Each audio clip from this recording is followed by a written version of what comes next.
Hello and welcome to Frost Over the World.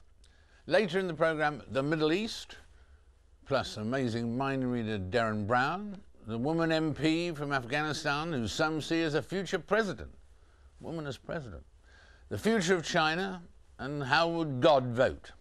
But first, Israel and Palestine.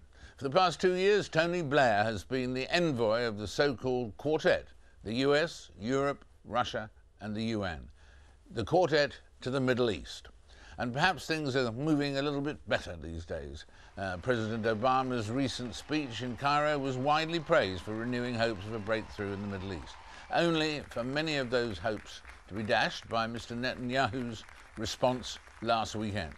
So when I spoke to Mr Blair this week, I asked him first about those two speeches, beginning with President Obama's. Did he think that it marked a turning point? Yes, I think the Obama speech was really a huge event, not just because of the circumstances of the speech, where it was given, how it was done, but also because of the content. And I think the single most important thing to realize about American policy today is that the new president, the new administration have made it a key strategic interest of America to have peace in the Middle East, and that includes having an independent, viable Palestinian state. So I think this was a very big moment, a decisive moment for the region and for the wider world.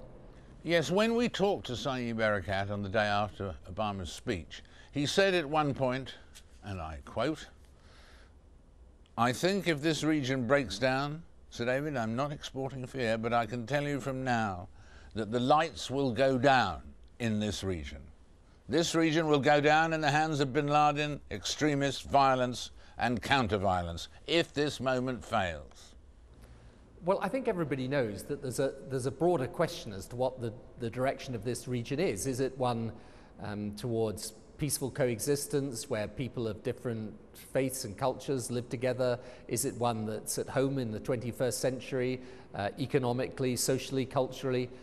Or do the extremists gain from the fact that the sensible middle ground has failed to make progress? Do the extremists capitalize on that and end up pushing the region into chaos and disintegration? Now, I hope very much, obviously, that we are in a position where we can avoid that, and I think there are some good and interesting signs recently. I think the fact that the Lebanon election turned out the way it did. We had the election in Kuwait, incidentally, that was very important, and the election of the first women MPs there. We've had the situation in Iran, however confused and difficult.